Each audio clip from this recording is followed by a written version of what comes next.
Mesto Krupina využíva dostupné možnosti na financovanie svojich projektových zámerov z externých zdrojov. V súčasnosti je v realizácii niekoľko projektov zameraných na rôzne oblasti života. V záujme rozšírenia a najmä zatraktívnenia expozície predložilo mesto Krupina žiadosť o podporu projektového zámeru na oblastnú organizáciu cestovného ruchu Stredné Slovensko, ktorá jeho realizáciu podporila sumou 9 900 eur. Nachádzame sa v meste Krupina, v lokalite Bebrava, u pána Žúbora v jeho kováčskej dielni. U nás v Krupine sa to nazývalo Šmikňa. Pán Žúbor sa podieľa na príprave kovových častí expozície mučiacich predmetov 2 pre Múzeum Andreja Sládkoviča v Krupine. Ako ste sa dostali k tejto práci a ak by ste nám mohli popísať detaily, ktoré sa robili pri príprave týchto kovových predmetov? Dostal som sa k tomuto náhodou. Mám takú vášeň pre chladné zbrania a vlastne to ma k tomu dostalo. Venujem sa hlavne výrobe sekier, ale aj rôznych iných vecí.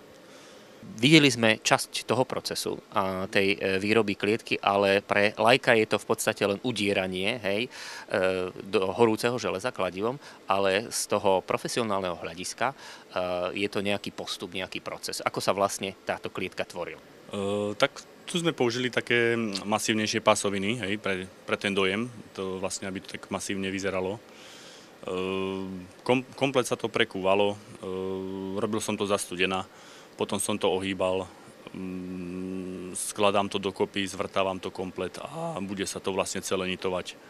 V práci so železom je potrebný aj dobrý oheň. Všimol som si, že tuto stále niečo horí. Ako sa dosiahne vlastne a aká teplota je potrebná na to, aby sa s takýmto železom dalo robiť? Tu akurát kúrim obyčajným čiernym uhlím, klasickým.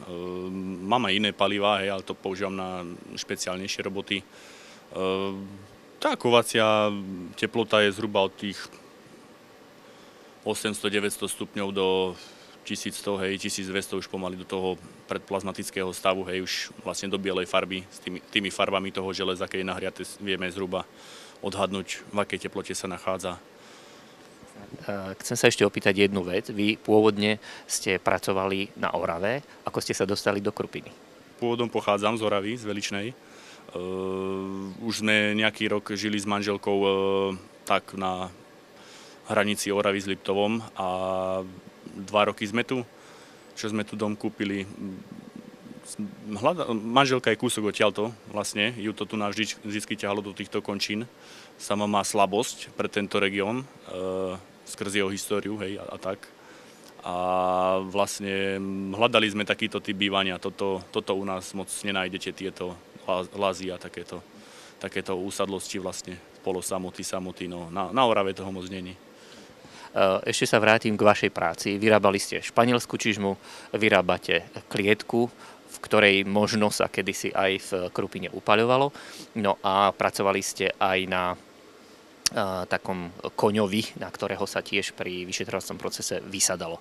Koľko vám trvali tieto jednotlivé procesy, alebo ako odhadujete, že vám táto klietka od toho začiatku, povedzme od toho prvého nákresu a prvých prác až do dokončenia by mala trvať, alebo koľko to bude trvať? Tá španielská čižma, to nebolo také strašné. No, ono v prvom rade, keď to človek predtým nevidel, treba si troška naštudovať tie podklady, to je asi taká polovica tej roboty.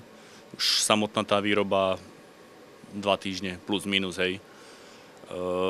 Ten kôň, ten bol v celku rýchly, ja som robil hlavne len tie kovové časti, tých tam nebolo veľa, boli tam 2 obruče, nejaké kolieska, osky. To nebolo nič hrozné. Tam nebolo treba ani študovať podklady, to sa skôr tesára týkalo. A čo sa tejto klietky týka, no ťažko sa zháňajú nejaké podklady, že by som aj vedel niečo troška tak presne sa trafiť podľa nejakého historického pozostatku. Dosť je tu rozmýšľania, ako to urobiť, aby to tak vyzeralo, aby som to neurobil zase nejako čudne, okato. Nech sa to k tomu hodí. Samotná klietka mesiac a pol, neviem povedať presne, robil som to troška s prestávkami, musel som preskakovať, nerobím to v kuse. A tak, doriešiť vlastne tie pánty zatvárania, aby to vyzeralo k tomu, ako to má byť, V súčasnosti už zruční kováči a rezbári pracujú na svojich zadaniach, ktorých výsledkom budú ďalšie predmety z krupinskej minulosti.